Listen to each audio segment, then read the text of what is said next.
একটু আমার দিকে তাকান তো দেখি, স্ত্রীর ভালোবাসে না মানে কেন ভালোবাসবে না? একটু আমার দিকে তাকান। সকালবেলায় আপনি চেম্বারে যাবেন, সব তো শিক্ষিত মানুষ, এখানে কেউ চাষি মানুষ নেই, কেউ আছেন চাষি? কেউ নেই, সব চাকরিম্যান মানুষ, আলহামদুলিল্লাহ, খুব ভালো। তো সকাল 8টার সময় আপনি আপনার চেম্বার যাবেন, ফার্মেসি যাবেন। তো ওই ফার্মেসি যাওয়ার সময় আপনি আপনার স্ত্রীকে গালি দিয়ে গেছেন, লাথি মেরে গেছেন, অমুকের বাচ্চা অমুক, গরিবের বাচ্চা, তমুকের বাচ্চা, তোর বাপ অমুক, তোর মা অমুক, এই বাক্য বলে সকাল 8টার সময় বেরিয়ে গেছেন। রাত্রি 10টার সময় ফেরত এসেছেন। রাত্রি 10টার সময় ফেরত এসে বলছেন, হ্যাঁ গো রহিমার মা, আমাকে এক গ্লাস পানি দাও তো। তখন রহিমার মা বলবে, ওই তো ওখানে বালতি আছে, তুলে খেয়ে নেন। আরও আপনাকে বালতি গ্লাসে পানি তুলে দিবে না, কেন? ওই যে সকালবেলা গালি দিয়ে গেছেন। এরপরে যুবকেরা বলে, আমাদের স্ত্রী ভালো নয়, আমাদের কথা শোনে না। শুনবে কি করে? তোমাকে বলিনি আমি, দিন রাত তার প্রশংসা করবে, দিন রাত তার প্রশংসা করো, দিন রাত বলো, তোমার মতো বিশ্ব সুন্দরী নারী পৃথিবীর বুকে দেখিনি গো, তুমি এত ভালো নারী, তুমি এত সুন্দরী নারী, তোমার মতো সুন্দরী নারী পৃথিবীতে দেখিনি। একবার বলেন, সারা রাত পাঁটিবে দিবে, সারা রাত বলে দেখেন। আর একবার যদি বলে দেন যে তোর নাক মোটা, তাহলে 14 বছর আর ভালোবাসবেন আপনাকে। একবার যদি বলে দেন ঠুঁট মোটা, তাহলে আর 14 বছর ভালোবাসবে না। তার নাম নারী। ও শুধু প্রশংসার লোভী, একটু প্রশংসা করলে মোমের মতো গলে যাবে আপনার ওপর, মোমের মতো। সারা রাত পাটিবে দিতে প্রস্তুত একবার প্রশংসা করলে। খাদ্যে লবণ হয়নি, আলুতে লবণ হয়নি, তারপরেও বলছেন আপনি, তোমার হাতের রান্না হোটেলের থেকেও ভালো গো, তোমার হাতের রান্না অনেক সুন্দর, তোমার হাতের রান্না আমাদের গ্রামের মতো কেউ পারে না, অথচ লবণ হয়নি তরকারিতে। একবার বলেন, তারপরের দিন থেকে জান প্রাণ দিয়ে আলু রান্না আরও ভালো করার চেষ্টা করবে, জান প্রাণ দিয়ে। তার নাম মহিলা। দিন রাত অমুকের বাচ্চা অমুক, তমুকের বাচ্চা তমুক বলে জিন্দেগিতে ভালোবাসবেন আপনাকে। আবার বলেন আপনি আমাদের স্ত্রীরা ভালো নয়। জি না, আপনি ভালোবাসতে শিখলেন না, আপনি তাদেরকে ভালোবাসতে জানলেন না, এই জন্য আপনাকে সম্মান করতে পারে না ও। কাজেই স্ত্রীদের সাথে সদাচরণ করুন, নম্র আচরণ করুন। রাগের মাথাতে স্ত্রীকে মারবেন কেন? স্ত্রীকে নিজে রাগের মাথাতে বসে যান মাটিতে, নইলে শুয়ে যান, ইনশাআল্লাহ রাগ কন্ট্রোল হবেই হবে। আর রাগের মাথাতে যদি লাঠি চার্জ করতে শুরু করেন, তাহলে আপনার স্ত্রী আর পরিবর্তন হবে না, ও বাপের বাড়ি যাবে, এ কথাই ঠিক। আপনাকে লাথি মেরে ছেলে মেয়েকে ফেলে বাপের বাড়ি চলে যাবে, তার নাম নারী। ওর মাথাতে বুদ্ধি নাই, ওর তো বুদ্ধি কম, ও তো টেরা মহিলা, ওর বিদ্যা বুদ্ধি কম আল্লাহ করেছেন। কাজে আপনি খেপে গেলে হবে না। স্বামী স্ত্রীর মাঝে ঝগড়া চলছে, এখন আপনি নিজেকে একটু ছোট হন। স্বামী স্ত্রীর মাঝে ঝগড়া চলছে, আপনি এখন নিজে ছোট হয়ে যান, দেখবেন ঝামেলা ওখানে মিটে গেছে। আর ওই মহিলার সাথে সাথে আপনি যদি ঝগড়া করেন, ও তো আপনাকে গালি দেবে, ও তো আপনাকে বলবে অমুকের বাচ্চা অমুক, আমার বাপের খাটে সুচ্চ লজ্জা হয় না? হ্যাঁ।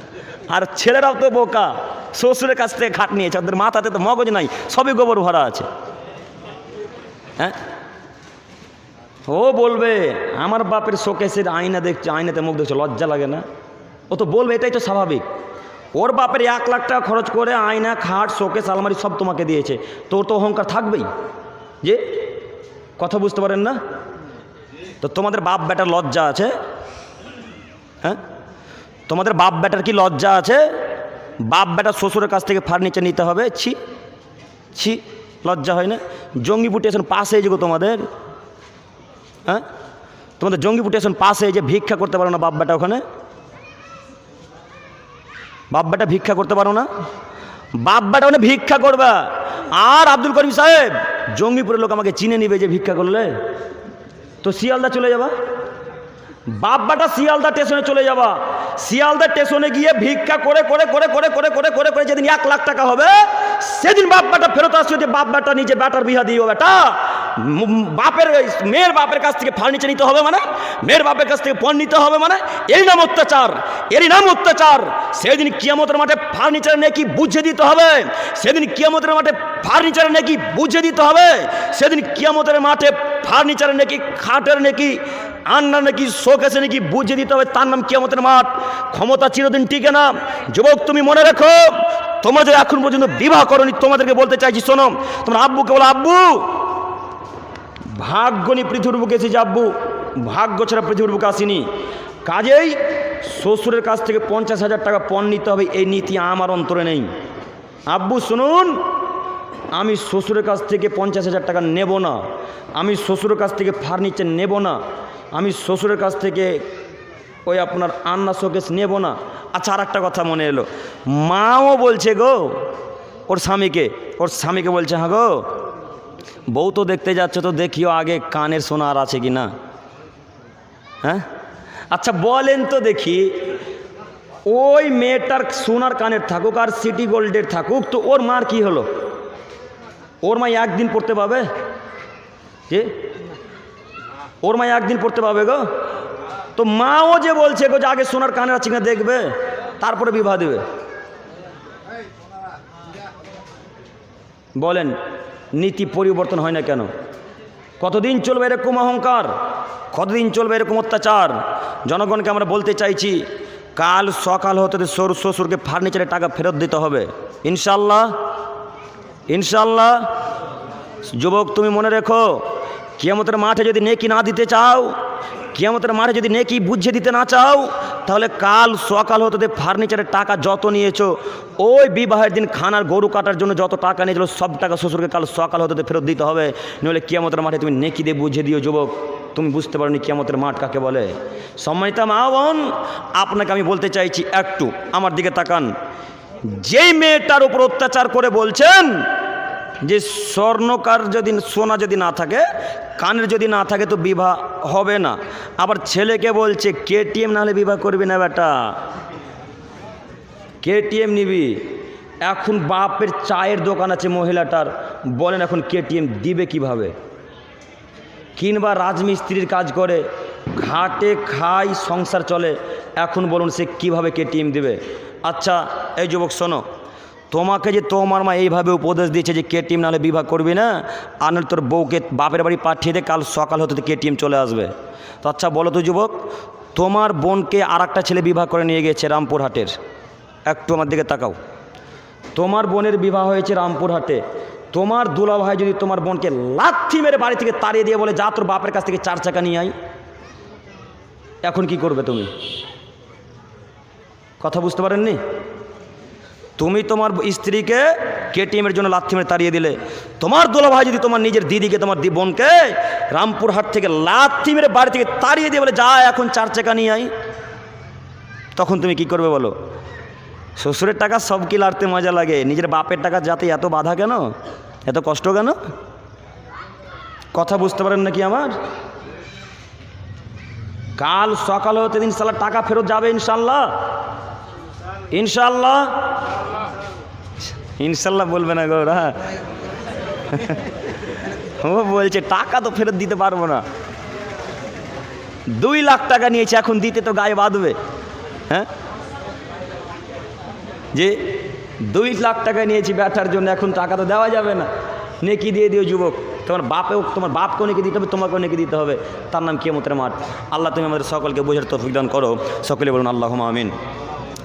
সম্মানিত দিনী ভাই বোন, বলছিলাম হারিস ইবনে ওয়াহাব রাদিয়াল্লাহু তাআলা আনহু থেকে বর্ণিত, তিনি বলেন মুহাম্মদ সাল্লাল্লাহু আলাইহি সাল্লাম সঙ্গী সাথীগণকে বলছেন, এই আমার সঙ্গী সাথীগণ শোনো, আলা উখবিরুকুম বিআহলিল জান্নাহ, তোমাদেরকে কি আমি জান্নাতের কথা বলে দিব না?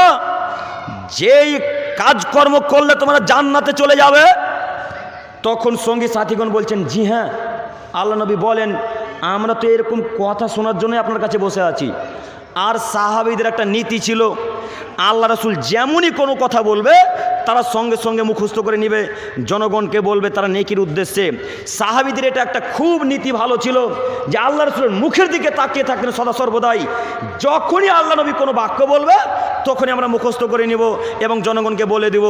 এরকমই বাক্য আল্লাহ রাসূল বলছেন, আলা উখবিরুকুম বিআহলিল জান্নাহ, হে আমার সঙ্গী সাথীগণ, আমি কি তোমাদেরকে জান্নাতের সুসংবাদ দেব না? আমি কি তোমাদেরকে জান্নাতের কথা বলে দেব না? যেই কাজকর্ম করলে তোমরা জান্নাতে চলে যাবে। তখন সঙ্গী সাথীগণ বলছেন, আল্লাহর নবী, জি হ্যাঁ বলেন, আমরা তো জান্নাতে যাব, ওই জন্যই এত কষ্ট করেছি, আপনার কাছে ঈমান এনেছি আল্লাহ নবী, কাজে জান্নাতের কথা বলেন। তখন আল্লাহ রাসূল বলছেন, কুল্লু জাওয়াফিন মুতাজাওয়াফ, প্রত্যেক সাধারণ মানুষ প্রত্যেক সাধারণ সরলতার প্রতি দুর্বল এবং যাদেরকে মানুষ হেয় তুচ্ছ মনে করে তারা জান্নাতে যাবেই যাবে। সহিহ মুসলিম মিসকাতের হাদিস। হাদিসের অর্থ বুঝতে পারেননি মনে হয়, আশা করি। একটু আমার দিকে আবারও তাকান। আল্লাহ নবী বলছেন ওই সমস্ত লোক জান্নাতে যাবেই যারা সরল সাধারণ এবং মানুষেরা তাদেরকে হেয় তুচ্ছ মনে করে, ছোট মনে করে ওরা জান্নাতে যাবে। লাউ আকসামু আলাল্লাহি লা আবাররা, তারা যদি কোনো বিষয়ে কসম করে, আল্লাহর কাছে যদি কোনো বিষয়ে কসম করে, আল্লাহ তাদের কসমকে সত্যে পরিণত করবেই করবে। একটু আমার দিকে তাকান। আমি অসহায় মানুষ, আমার টাকা পয়সা তেমন নেই, আমি গরিব মানুষ, আমি দুর্বল মানুষ, বংশের কোনো ক্ষমতা নেই, পার্টিরও কোনো ক্ষমতা নেই, আমার নিজেরও কোনো ক্ষমতা নেই, আমি এখন সাধারণ মানুষ। আমাকে পাশে বাড়ি আমার প্রতিবেশী আমাকে দেখতে পারে না, আমার ওপর অত্যাচার করে, আমাকে হেয় তুচ্ছ মনে করে, আমাকে খারাপ মানুষ মনে করে, আমি এখন কোথায় যাব? কথা বুঝতে পারেনি। বক্তব্য দিকে কি ধ্যান নেই? উঠে যাব? আমি আপনাদেরকে বলিনি শতদিন যে আমি যখন অন্তত বক্তব্য রাখবো তখন একটু পাথরের মতো বসে থাকিয়েন, নাহলে হাদিসের অর্থ বুঝতে পারবেন না। কি বললাম এখন বলেন তো? আমি এমনিতেই গল্প কিস্সা কাহিনী বলছি আপনার অমুক আলেমের মতো? এতক্ষণ পর্যন্ত একটাও কোরআন হাদিসের বাইরে কথা বলেছি গো? মন অন্যদিকে কেন? আপনি বিশ্বাস করুন, যতক্ষণ পর্যন্ত কথা বলবো হাদিস কোরআন দিয়ে কথা বলবো। হাদিস কোরআন শেষ তো আব্দুল করিমও শেষ, স্টেজ থেকে উঠে যাবে। গল্প কেসা কাহিনী বলে আমি সময়কে নষ্ট করতে আপনাদেরও চাই না, আমারও চাই না। আবার আর এক জায়গায় যাবো জালসাতে এখনই। কাজেই নীতি পরিবর্তন করেন একটু, সময় খুব বেশি নয়, একটু এখনই শেষ করে ফেলবো। আল্লাহ নবী বলছেন যারা সাধারণ মানুষ তারা জান্নাতে যাবে, যাদেরকে মানুষ হেয় তুচ্ছ মনে করে। এখন আমার ওপর যদি কোনো মানুষ, আমাকে কেউ যদি খারাপভাবে সাধারণভাবে যদি আমাকে অহংকার করে, আমার উপর অসৎ আচরণ করে, খারাপ আচরণ করে, এ লোকটা জান্নাতে যাবে, এর কসম আল্লাহ পরিপূর্ণ করবেই। এ যদি বলে আল্লাহ ওই লোকটা আমার উপর অত্যাচার করেছে, আল্লাহ তুমি তাকে ধ্বংস করে দাও, এই লোকটার দোয়া কবুল হবেই হবে। এখনও বুঝতে পারেননি হাদিসের অর্থ? সাধারণ মানুষের ওপর যারা অহংকার করে, অত্যাচার করে, যাদের উপর নির্যাতন চালায়, তারা যদি কসম করে বলে আল্লাহ তোমার কসম করে বলছি মাবুদ ওই পাশে বাড়ির লোকটা আমার উপর অত্যাচার করেছে, আল্লাহ তুমি তাকে ধ্বংস করো, আল্লাহ তুমি তাকে ধ্বংস করো, আল্লাহ তুমি তাকে ধ্বংস করো, আল্লাহ তাআলা বলছেন আমি তার দোয়া কবুল করবই করব। অতএব পাশে বাড়ির মানুষ সাধারণ, গরিব মানুষ, এ কথা ঠিক। গরিব বলে যে তার উপর অত্যাচার করবেন, অহংকার দেখে তাকে হেয় তুচ্ছ মনে করবেন, এমনটা নয়। মনে থাকবে ইনশাল্লাহ বাক্য, ইনশাল্লাহ। এর পরের অংশে আল্লাহ রাসূল বলছেন সঙ্গী সাথীগণ, আলা উখবিরুকুম বিআহলিন নার, আমি কি তোমাদেরকে জাহান্নামের কথা বলে দেব না? যে কি কাজকর্ম করলে জাহান্নামে যাবে আর কি কাজকর্ম করলে জান্নাতে যাবে। তখন সঙ্গী সাথীগণ বলছেন আল্লাহর নবী, জি হ্যাঁ বলেন, আমরা তো জাহান্নামে যেতে চাই না আল্লাহ নবী, জাহান্নামের আগুন এত ভয়াবহ, জাহান্নামের আগুন এত ভয়াবহ, 70 বার ধোয়ার পর এই জাহান্নামের আগুনকে পৃথিবীর বুকে পাঠানো হয়েছে, এরপরও এর এত তাপ। জাহান্নামে যখন কোনো মানুষকে নিক্ষেপ করা হবে তখন আগে তার অন্তর পোড়ানো হবে, আর এই পৃথিবীর আগুনে আগে কি পুড়ে? চামড়া পুড়ে। আর জাহান্নামের আগুনে সর্বপ্রথম কি পুড়বে? অন্তর পূর্বে। জাহান্নামের আগুন এতটাই ভয়াবহ, এতটাই খারাপ। তাই আল্লাহ নবী বলছেন আমি কি তোমাদেরকে জাহান্নাম থেকে বিরত থাকার কথা বলবো না? তখন আল্লাহ নবী আল্লাহ রাসূলকে সাহাবীগণ বলছেন জি হ্যাঁ আল্লাহ নবী বলেন। তখন আল্লাহ রাসূল বলছেন কুল্লু জাওয়াজিন জানিবিন মুতাকাব্বির, প্রত্যেক রাগী মানুষ, প্রত্যেক অহংকারী মানুষ এরা জাহান্নামে যাবে। লেন এবার এখন কি করবেন? হাদিস তো 1450 বছর থেকে পড়ে আছে, হাদিস তো 1450 বছর থেকে পড়েছে। তিনি বলছেন কুল্লু জাওয়াজিন জানিমিন মুতাকাব্বির, প্রত্যেক বদমেজাজি মানুষ, প্রত্যেক অহংকারী মানুষ, যারা অনর্থক কথা নিয়ে ঝগড়া বিবাদ করে, এরা জাহান্নামে যাবে। বলেন এখন এই বাক্যের ব্যাখ্যা কী দিয়ে বুঝাবো? অনর্থক কথা নিয়ে, কথাতে কোনো ঝগড়া ঝামেলার কোনো কারণ নেই, তবুও ঝগড়া। একটু দুই বন্ধুতে তর্ক চলছে, দুই বন্ধুতে তর্ক চলছে, তর্ক চলতে চলতে চলতে চলতে মারপিট শুরু, অথচ মারপিটের কোনো প্রশ্নই আসে না, যে ওখানে কোনো ঝগড়া ঝামেলা কোনো প্রশ্নই নেই, তবুও ঝামেলা। এরকম লোকেরা জাহান্নামে যাবে কথা আল্লাহ নবী বলেন। কাজেই দিনী ভাইদেরকে আমরা বলতে চাইছি, অহংকার, বদমেজাজি, অনর্থক কথাবার্তা নিয়ে বিরত থাকবেন। আর আপনাদেরকে আবারও আরেকটা অনুরোধ করে জানাচ্ছি, শয়তান আপনাকে অনর্থক কথাবার্তা বলাই, শয়তান আপনাকে বেশি কথা বলাই। আল্লাহ নবী বলছেন, মান কানা ইউমিনু বিল্লাহি ওয়াল ইয়াউমিল আখির, পৃথিবীর মানুষ তোমরা যারা আল্লাহকে বিশ্বাস করো, পৃথিবীর মানুষ তোমরা যারা পরকালকে বিশ্বাস করো, পৃথিবীর মানুষ তোমরা যারা জান্নাতকে মানো, পৃথিবীর মানুষ তোমরা যারা জাহান্নামকে বিশ্বাস করো, পৃথিবীর মানুষ তোমরা যারা কবরের আযাবকে বিশ্বাস করো, তোমাদেরকে বলছি শোনো, তোমরা যদি ভালো কথা বলতে না পারো আউলিয়াসমুত, তাহলে চুপ থাকো। মুখকে বন্ধ রাখলে আপনি পরিত্রাণ পাবেন, মুখ বন্ধ রাখেন পরিত্রাণ পাবেন। চায়ের দোকানে দিন রাত গীবত চলে, আপনাকে শতদিন বলেছি চায়ের দোকান একটা গীবতের আড্ডাখানা, চায়ের দোকান ওটা একটা গীবতের আড্ডাখানা। কে কোথায় কোন নেতা কি জমি জায়গা দেয়নি, জায়গা করেনি, বাড়ি করেনি, অমুক দিনই তমুক দিনই, সেখানে আলোচনা হবে। ওটা একটা গীবতের আড্ডাখানা, ওটা আর একটা পার্লামেন্ট। কাজে যুবকদেরকে শতদিন বলেছি, মুরব্বী সাহেবকে শতদিন বলেছি, চা খাওয়া যদি এতটাই প্রয়োজন হয়, চায়ের টাকা থাকবে বাম হাতে, চায়ের গ্লাস থাকবে ডান হাতে, চা খাওয়া শেষ, টাকাটা ডান হাতে নিয়ে দিয়ে চলে আসবো, সঙ্গে সঙ্গে পাল্টা বাড়ি চলে আসবো, 1 সেকেন্ড বসবো না। ওখানে বসলেই গীবত হবে, বসলেই ইমামের নামে গীবত শুরু। ওরে সুবহানাল্লাহ, রে এই গ্রামটার নাম কি গো? খেজুরতলা। খেজুরতলার ইমাম সাহেব ফজরে উঠেনি গো, কোনো দিনও উঠে না, চায়ের দোকানে শুরু। একদিন ইমাম সাহেব উঠতে পারেনি, তো এখন ওই গীবতের আড্ডাখানে চায়ের দোকানে গিয়ে বলছে, আরে খেজুরতলাতে একটা ইমাম সাহেব আছে, তো একদিনও ফজরে উঠে না গো, অথচ একদিন উঠতে পারেনি। আর ওর কাপুরুষের বাচ্চা, কাপুরুষ সন্তানেরা, অযোগ্য মেয়েরা, নির্লজ্জ কাপুরুষের বাচ্চা, কাপুরুষ সন্তানেরা দিন রাত শুয়ে থাকে। জিন্দেগিতে ফজর তো বহুদূরের কথা, আসরের সালাত তো জানে না কীভাবে আদায় করতে হয়, ওর ব্যাপারে কোনো কথাই নাই। হ্যাঁ, ওর ব্যাপারে কোনো কথাই নাই। আর হুজুর একদিন উঠতে পারেনি, তাই তার নামে গীবত। আরে জিন্দেওয়ার কেসটা কাহিনি করে ওপর নিচ ধুয়ে ফেলে দিয়েছে একদম। এখন ক্ষমা নেন তো দেখি। এই যে মুরব্বী সাহেব, আপনাকে বলছি লজ্জা করিয়েন না, আপনাকে বলছি গীবত আপনি করেছেন, এখন ক্ষমা নেন তো দেখি। আব্দুল করিম সাহেব এখন যে ক্ষমা নেব তো কীভাবে নেব?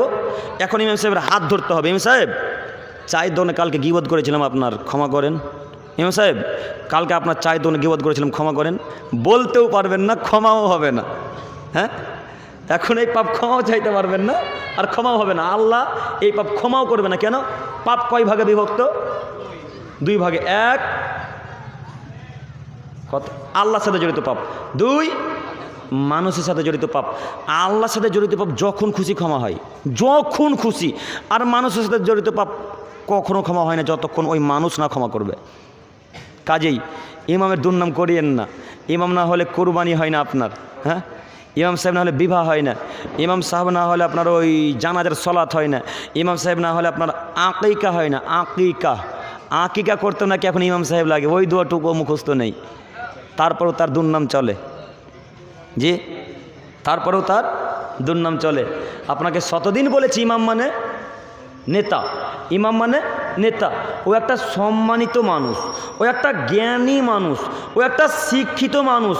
ওই এমনিতে চায়ের দোকানে আড্ডা মেরে গীবদের আড্ডাখানায় মেরে 12-13 বছর মাদ্রাসায় পড়ে এসেছে, এমনিতে আসেনি। 12-13 বছর মাদ্রাসায় পড়েছে, তারপরে আপনাদের এরকম একটা স্থান পেয়েছে, তারপরে এসেছে আপনাদের মসজিদে ইমামতি করতে, এমনিতে সে আসেনি। তাকে আপনি অসম্মান করবেন মানে? আপনাকে শতদিন বলেছি ইমামের অসম্মান করিয়েন না, ইমামের সাথে খারাপ আচরণ করিয়েন না, ইমামের সাথে সদাচরণ নম্র আচরণ করতে শিখুন। আজকের পর থেকে কোনো মানুষের নামে আর গীবত হবে না ইনশাআল্লাহ। আর আজকের পর থেকে মানে এই এসার আগে পর্যন্ত যত মানুষের গীবত করেছেন, এই আলোচনা শোনার পরেই ক্ষমা চাইবেন ইনশাআল্লাহ। ক্ষমা যদি না চান তাহলে কিয়ামতের মাঠে নেকি দিয়ে দিতে হবে, নেকি দিতেই হবে, কোনো মায়ের বেড়া থামাতে পারবে না। বুখারী মুসলিম আবু হুরায়রা রাদিয়াল্লাহু তাআলা আনহু থেকে বর্ণিত, তিনি বলেন, আল্লাহ নবী সাল্লাল্লাহু আলাইহি সাল্লাম বলেছেন, এই সঙ্গী সাথীগণ তোমরা কি বলতে পারো সব থেকে নিঃস্ব মানুষ কে? সব থেকে নিঃস্ব মানুষকে তোমরা কি বলতে পারো? তখন আল্লাহ নবী সাল্লাল্লাহু আলাইহি সাল্লামের সঙ্গী সাথীগণ বলছেন, আল্লাহর নবী, যার জমি জায়গা নেই, যার বাড়ি ঘর নেই, যার টাকা পয়সা নেই, সেই সব থেকে গরিব মানুষ, নিঃস্ব মানুষ। তখন আল্লাহ রসুল বলছেন, না, সেই সব থেকে নিঃস্ব মানুষ নয়। তা আল্লাহ রসুল কে নিঃস্ব মানুষ?